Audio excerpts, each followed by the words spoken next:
See, everybody says this woman needs a medal. All you get is a microphone. You want a chair? Wait, I have a funny story to tell you about John Matsuoka and fishing. So on one of our trips, I managed to drop the, what is that thing called? Reel in the water, and what he did was he held me down under the water until I found it. What was more important, me drowning or the reel? The reel. But you know, he, Alan, and I were the strangest group of compadres. And Alan, we're coming. Oh, no, the round-headed one, George Osakoda. So we used to go fishing together, and it was very strange. All of us were Japanese, and yet we all worked for Hawaiian communities. And the oddness of finding Japanese people who came from here, and somehow did the relationship building, and Alan was our attorney when we were fighting the building of West Beach. And out of that whole process came things like community-based economic development, and came community development of all kinds of communities. All of that stuff came out of that time. And then it started for me directly in Waianae when I got this call from that guy back there with the white hair now, called Eric Enos, and you know, he called me up and he said, you know, I want to invite you to a meeting. We're meeting to talk about the building of West Beach. And there'll be a few of us there. So he was there, Haunaniki Trask was there, and it was Marion Kelly was also part of it. And here are some other names of people who aren't here who are part of this story. Billy Haugi, Mike Kahikina, Angel Pilago, people that have all played a part of this us story. And so this part of it just features him and I, but there are so many people that we have to say thank you. Popo and Kunku, Mama and Daddy, they provided for us the ability to do our work because they helped care for our children in a way that was deep and meaningful and loving. And so without Popo and Kunku, a lot of what we were able to do couldn't happen. Yeah, Eric, if it wasn't for our parents who continuously supported our work when we weren't there, they were there. And so it's all those pieces that create the wholeness of what happens today. And you know, when people are going to ask you, can we celebrate you, can we honor you, your job is to say yes. Because when you say yes, then we can see a bigger picture, and not just, it's not about us, it's really we. And I think that's why we said yes to this, because we knew it's going to be a time when so many of us who never have the time and never take the time to sit down and talk to each other, well, at least I'm going to see you again. So, I really like this man. I really, really do like, if I had to talk about my teachers, he's one of them. Eric is another. Patrick Uchigaki Uchi, who is a really dear friend and a great teacher, right there. And Lorraine Robinson, she taught me a way to figure out how to be with women who are coming into their own and coming out of difficult situations. But she gave me a place to practice that I love very much. And then there are my children. And it's a very, and Anna is one of my children. She is married to Mauna Ala, and she is the mother of the Leila, who is an incredibly important part of who we've become and who we're becoming, because we are doing this so that they have a space like the space we grew up in to become adults and to practice. And then there are my nieces right there. Paul Ann, stop hiding. My phone's so smart, it was flooded me. And Jackery. So, you know, we're surrounded by family who have been a part of who we've become.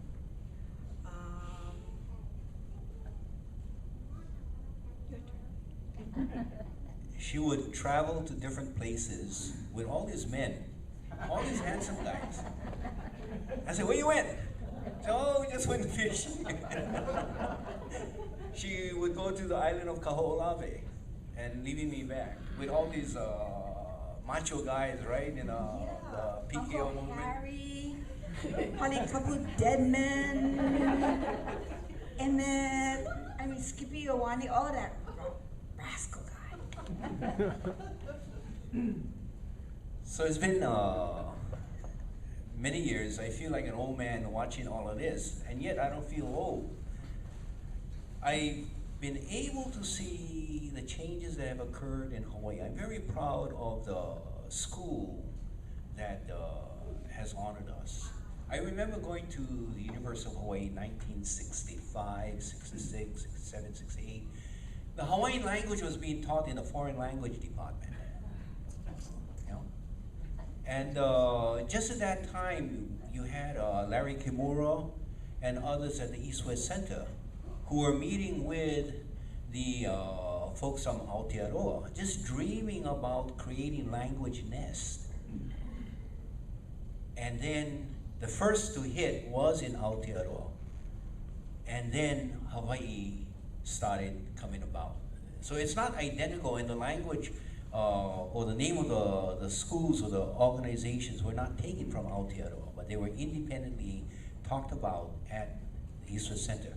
The early days and now, as you see so many Hawaiian speakers, you see specialized school and coming together, you can notice the progress. And I think the progress are sort of hand in hand with many other activities, the realization that there are things in our history that people have not talked about, are not willing to bring forward. When I was sitting with Nafi Pulava, my client, who many of you do not recall, Uncle Tony probably knows him personally. Then you won't talk about your cop days and your union days. But as we sat down together in federal penitentiary in what was that? Washington State, McNeil Island. And he said, "So what are you going to do about my defense?" I said, "I don't know what you're going to do, but if I was the defendant, this is what I would do." He said, "What would you do?" I said, "I would challenge the jurisdiction of the United States over us in Hawaii." He said, "What?" I said, "Yeah. You know that story about the overthrows, the illegalities, all that kind of stuff?" He said, "What?" He said, "I never heard the story." He said, "Tell me the story." And so as I started relating to him the overthrow, the illegalities that had occurred. Now this is all in 1970, I graduated 76, 77. I'm up there talking to the reputed underworld leader of Hawaii on how he's going to defend himself against double murder, double kidnap. Hey, this guy had more courtroom experience than I had.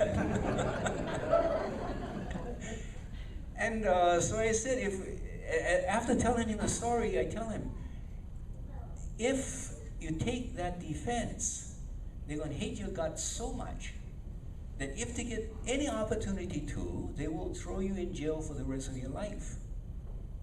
And what he told me was very interesting. He said, "I don't care. As long as I can inform one more Hawaiian, then let's do it." There's honor everywhere.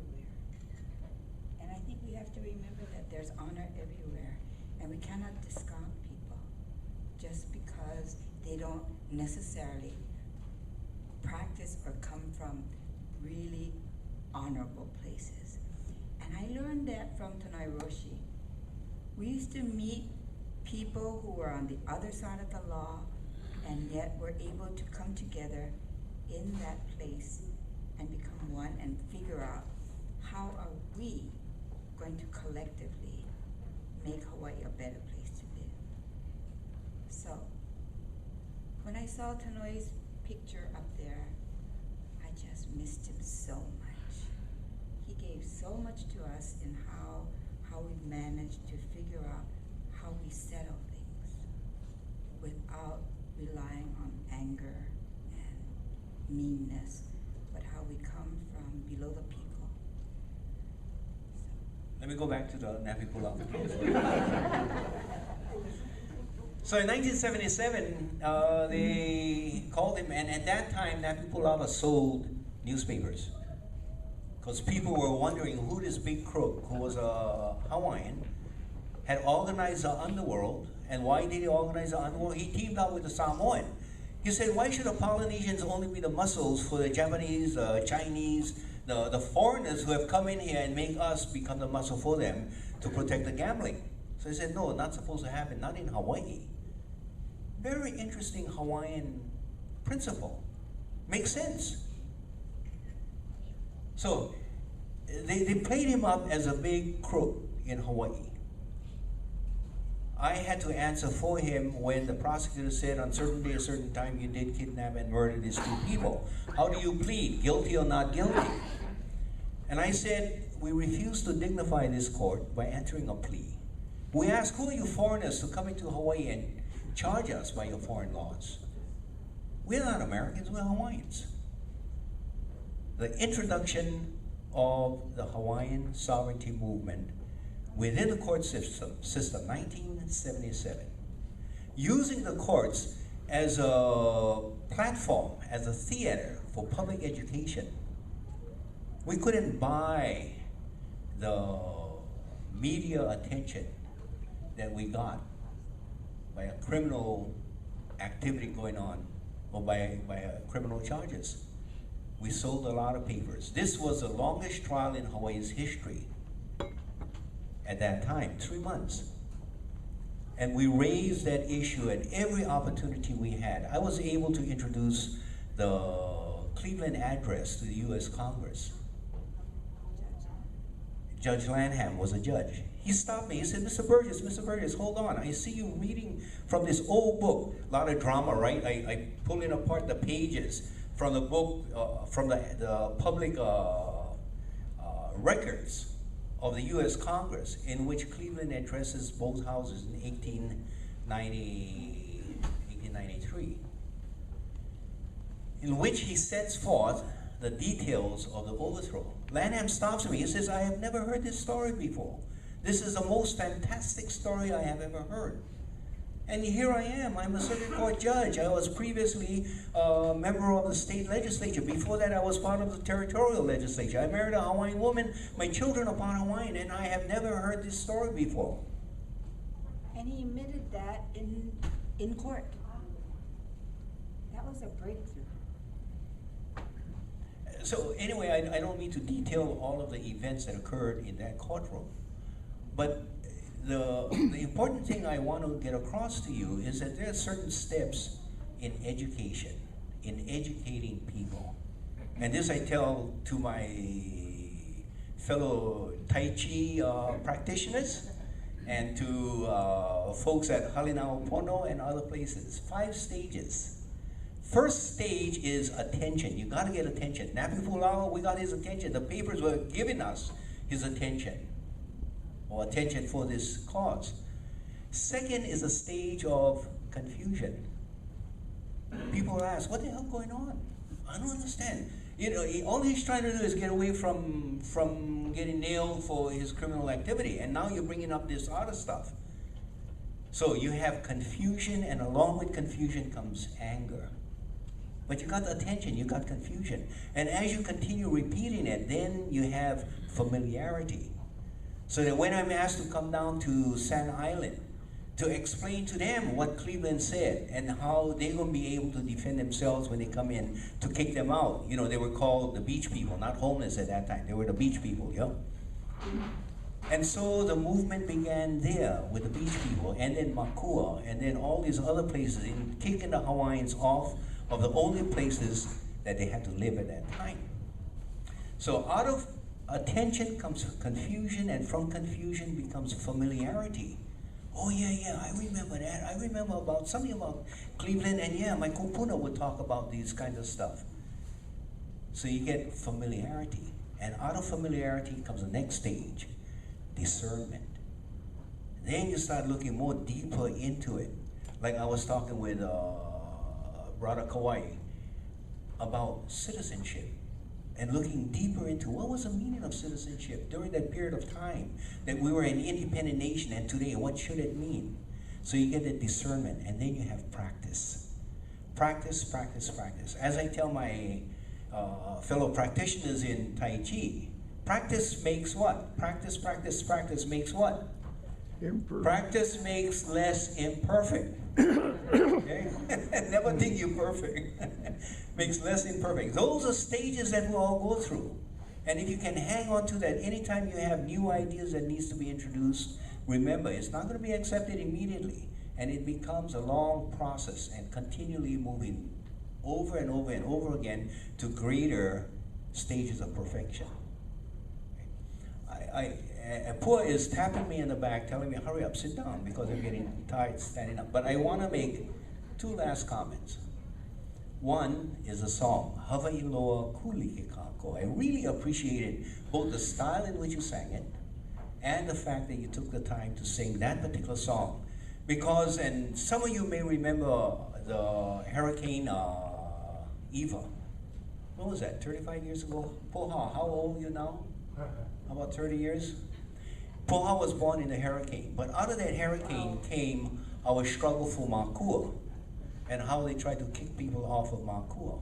That song was our rallying song. Subsequent to that, I had sat with Pilahi Paki, who participated in using the Hawaiian words. And she says, when I use the word Hawaii loa kulikikako, when I talk about all Hawaii stand together, I'm not talking about all of us Hawaiians. I'm not talking about the Chinese, the Japanese, and everyone else. I'm talking about all Hawaii. Those people dead and alive. Those people into our future. All of the spiritual forces we have to pull together. Hawaii loa kulikikako.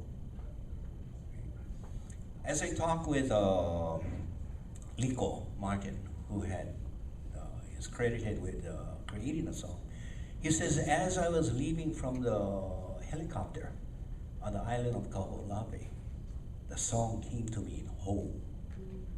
It's not something he had to piece together. He said, the song came to me in whole. And that was a song that we used as a rallying song that many years ago. So we want to say thank you. And I want to talk about the second point. Which is to again underline what Pua had mentioned, that the focus is on Pua and I today, but really the focus needs to be on the nest that we come from, the people who had supported us. Each one of you, every time we ask for help or we ask for advice or information and all that kinds of stuff, to know that no matter where we may be advocating at, we have a home, we have a place to anchor our roots, and that is not only here in Waianae as a geographical place, but a commonality of consciousness that we all come from. We all come from the sense of appropriateness, of justice, of what is right, of what I call the first constitution of Hawaii, Pono. King Kamehameha's constitution, as he says. The things that I have started has not ended. E na iwalino o ko, I ku'upono a ole pao. I ku'upono o Hawaii. E mau ke o kaine kupono. Pono, the first constitution. Don't tell me about the second constitution or this constitution, the constitution of 1859 or 1864, all that stuff. The very basis of Hawaii is Pono. A constitution need not be a written document. When someone asks you, how is your constitution? Peheko piko. How is your essence? They're not asking you for your birth certificate. They're not asking you for your driver's license. How are you constituted? That has to be retained. That has to be remembered. That is our constitution that we all work for. Hawaii Ponohi. Okay, that's the last thing. Boy, you can have the last word. Well, this is a first. Thank you. I really appreciate each and every one of you. And thank you so much for your attention and your love and your cooperation. And please continue to answer the phone when we call. Mahalo, and thank you to the school and to Consuelo Fund and to Consuelo. Through my daylight, staying there behind the fire.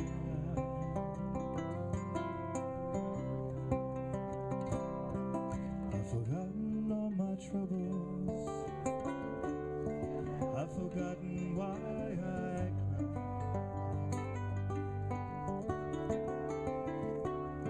Now all my days are Sunday sweet, drinking timeless wine.